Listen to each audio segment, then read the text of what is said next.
Shakur, this fight it could be your dream come true since you started. Not an easy beginning, but you're here. Most definitely. I'm ready. I'm focused. Saturday night, y'all gonna see the best of me, and I can't wait to show it. Both teams are like ready to fight. Your team is yelling. The Valdez team is yelling.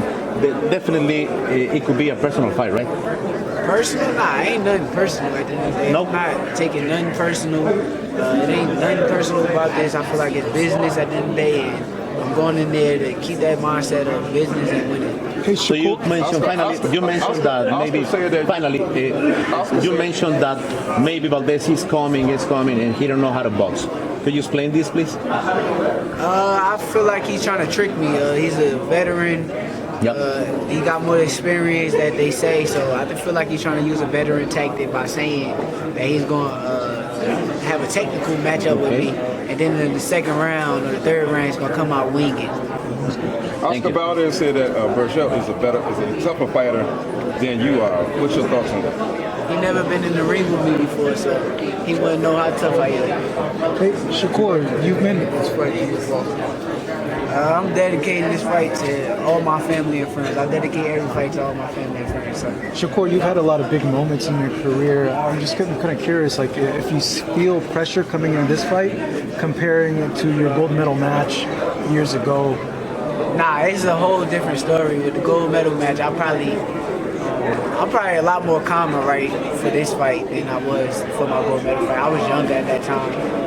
Now I'm 24 years old. I've been in these arenas so many times. It's natural. It's normal to me now. So you don't feel like any nerves or anxiousness or even like pressure that you're putting on yourself? Nah, not at all. You can't put the pressure on yourself. At the end of the day, my grandfather told me as a kid that you only go worry about the things that you got control over. So I only got control over me going to training camp, giving 100% of my all, coming in shape, sharp, and that's what I got control over. After I go in the ring, I got control over that too, and I got to go in there and do what I got to do. I'm not worried about what's going on outside the ring. I'm not worried about how many people there is. Only me and Oscar in there. Well, you believe in the sweet science of hit and not get hit, just like Tyson Fury and Lomachenko. So why do you think some reporters imply that you are boring, but they don't say that about Tyson Fury and Lomachenko?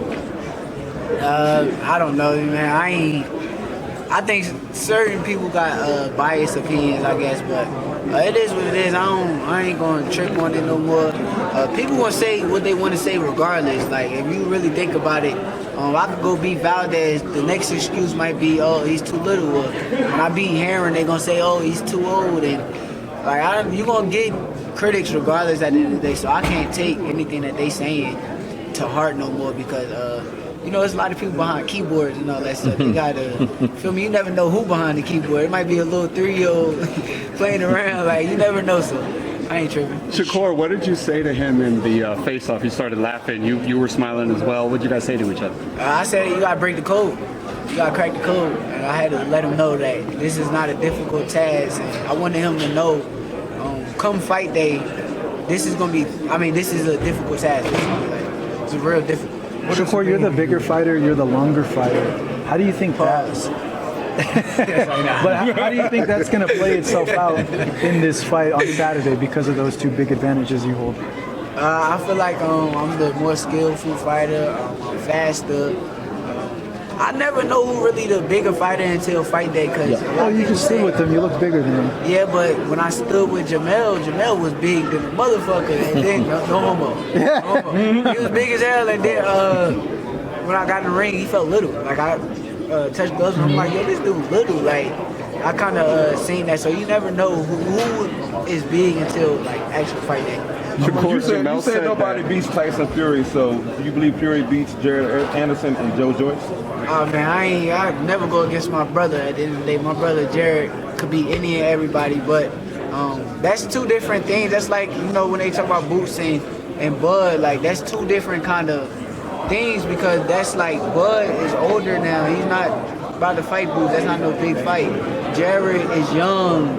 Tyson Fury and Jared is not going to fight each other anytime soon, so it's not going to be a I'm not even thinking about like Jared and Tyson Fury. I know Tyson just retired. Now he's about to go hang the gloves up. Now it's time for Jared to take over. You said Fury is one of the greatest of all time. Do you believe he's greater than like Lennox Lewis?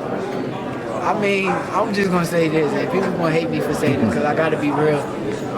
I feel like with Tyson Fury's size and weight and his boxing skills, he's one of the hardest fighters to beat ever, like of all time, just because of the fact that he's so, like, he's tall, like he got skills like a welterweight. So I think he'll give any fighter in our pastime trouble. Even like Ali or Tyson? Ali was what, 220? 6'2". He was 220. Like 6'3". Tyson Fury 6'9", 280. Like that was like, it's fighting a cheat code. Like that's not fair.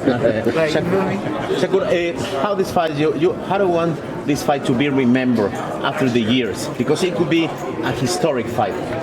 I want this fight to be remembered that I dominated the fight and I went in there and I controlled the fight and like a lot of Floyd fights or Sugar Ray Leonard or Pernell Whitaker, you watch them dudes, they go in there, they dominate their fights, and I want it to be like that. You want to write a beautiful story so you can tell to your grandkids when the time comes. Yeah, I want to be known as one of the fighters who fought the fighters in their prime, fought them at their best, and I fought Oscar Valdez when it was time, and I went in there, I beat him at his best. Shakur, fighting on this big stage with the ground, historic fights, what does it mean? I feel good. I feel like I'm coming into a superstar. I feel like I'm going to be a superstar, a real superstar, like Canelo Alvarez kind of superstar as my career grows, and I feel like it's happening.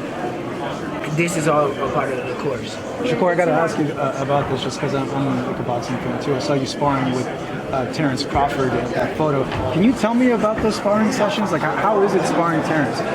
I came up a little different than everybody. I kind of keep sparring in the gym, but I will say Terrence pushed me. He pushed me all the time. Every time we spar, he pushed me to new levels. Yeah, I'm not asking if you got the better of him, but like, how is it to be in there with him? Like, what makes him so difficult, so tricky when you're in there with him? I feel good being in there with Terrence Crawford, but he's a special fighter. Like, Bud is a thinker. He can do everything. There's nothing Terrence Crawford can't do in the ring. He got speed, power. He can switch orthodox, switch southpaw. Terrence Crawford is a blessed fighter who got it all. So based on that, what happens with the Spence fight? I don't know. That's a great fight. Much love to both fighters. Jamel Herring told me that timing was going to be the thing Valdez is going to have the most trouble with you. Would you agree with that? Yeah, I agree with that. But like I said, it's different fighters. Styles make fights. We can't look at Oscar Valdez like he's a Jamel Herring because it's two different type of fighters. And he's probably going to come in there and try to do something different. Jamel Herring is more so a boxing puncher. And Valdez is more so a brawler puncher. So you really don't think he's going to box? I know you said that he thought he was trying to trick you up there, but you really don't think he'll attempt to box you? Who would think that? Like, I think, if you really think about it, like, can you imagine him coming out boxing for 5-6 rounds and then he'll be down 6 rounds and then gotta make up for lost time? And I don't think that's a smart idea. So I think that he's saying that to try to trick me. I think he's being a veteran, using this experience, have me think he's gonna go in there boxing. I think he's gonna back up and round 1 come out winging. So that's what I see. I'm curious. This will be my last one, Shakur.